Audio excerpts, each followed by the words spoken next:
जय श्री हरि विष्णु। वृंदावन विश्व पूजिता विश्व पावनी पुष्प सारा नंदिनी तुलसी और कृष्ण जीवनी, ये 8 माँ तुलसी के प्रिय नाम हैं।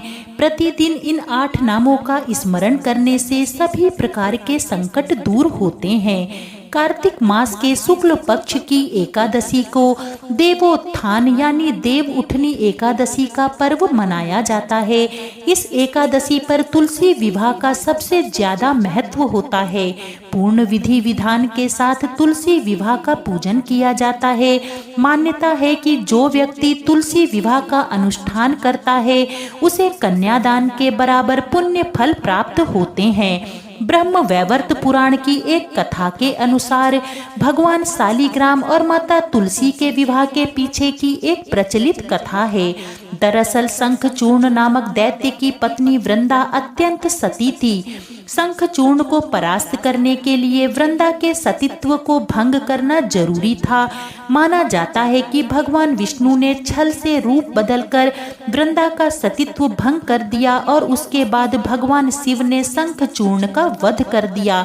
इस छल के लिए वृंदा ने भगवान विष्णु को श्राप दे दिया, जिससे भगवान विष्णु शिला रूप में बदल गए और उन्हें शालिग्राम कहा जाने लगा। भगवान विष्णु ने वृंदा को आशीर्वाद दिया कि बिना तुलसी दल के उनकी पूजा कभी संपन्न नहीं होगी। जिस घर में भी तुलसी का पौधा एवं श्री हरि विष्णु का पूजन होता है वहाँ माता लक्ष्मी का निवास होता है, यानी उस घर में सुख समृद्धि बढ़ती है। देवउठनी एकादशी पर तुलसी जी का विवाह शालिग्राम भगवान के साथ कराने से व्यक्ति का दाम्पत्य जीवन सुखमय बीतता है। कुछ भक्त एकादशी के अगले दिन कार्तिक शुक्ल द्वादशी पर तुलसी विवाह मनाते हैं। माता तुलसी देवी लक्ष्मी का अवतार कही जाती हैं। तुलसी विवाह माँ तुलसी और भगवान विष्णु का अनुष्ठान है। तुलसी विवाह सामान्यतः किसी भी हिंदू विवाह की तरह ही संपन्न होता है, जिसके अंतर्गत दुल्हन रूप में तुलसी माँ का पौधा एवं दूल्हा शालिग्राम रूप में भगवान विष्णु होते हैं। इस दिन घर एवं मंडप को सजाया जाता है। तुलसी माता को लाल चुनरी एवं 16 श्रृंगार का सामान चढ़ाया जाता है। महिलाएं विवाह गीत एवं भजन गाती हैं। विवाह के उपरांत भोग लगा के प्रसाद ग्रहण किया जाता है। स्कंद पुराण के अनुसार जिन घरों में तुलसी की पूजा की जाती है उन घरों में यमदूत कभी प्रवेश नहीं करते हैं। प्रतिदिन तुलसी के पौधे के पास शाम को दीपक जलाने से घर में सुख समृद्धि आती है एवं नकारात्मक ऊर्जा का नाश होता है। कहते हैं कि मृत्यु के समय जिसके प्राण मंजरी रहित तुलसी और गंगा जल मुख में रखकर निकलते हैं वह समस्त पापों से मुक्त होकर बैकुंठ धाम को प्राप्त होता है। जो मनुष्य तुलसी व आंवले की छाया में अपने पितरों का श्राद्ध करता है उसके पितर मोक्ष को प्राप्त हो जाते हैं। तुलसी को माँ लक्ष्मी का ही स्वरूप माना गया है। लक्ष्मी जी का स्वभाव बहुत चंचल होता है।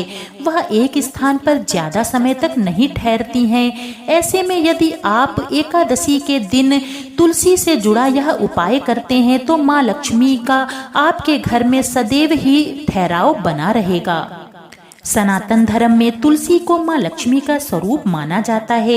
ऐसे में तुलसी विवाह के दिन पूजा पाठ आरती इत्यादि करने के बाद तुलसी की जड़ को दरवाजे पर बांधें। मान्यता है कि ऐसा करने से घर से दरिद्रता का नाश होता है, साथ ही माँ लक्ष्मी की कृपा सदैव बनी रहती है।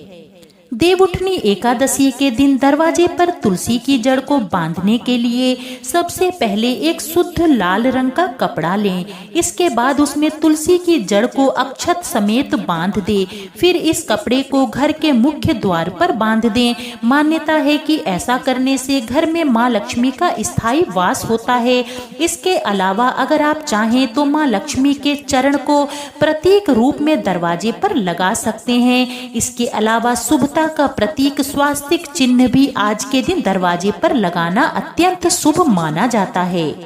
इसके अलावा आज के दिन जीवन के दुखों को दूर करने के लिए पूजा के दौरान तुलसी के पौधे में गन्ने का रस अर्पित करें। ज्योतिष शास्त्र के अनुसार इस उपाय को करने से सुख समृद्धि में वृद्धि होती है, साथ ही धन की प्राप्ति होती है। इसके अलावा सभी तरह के दुखों से छुटकारा भी मिलता है।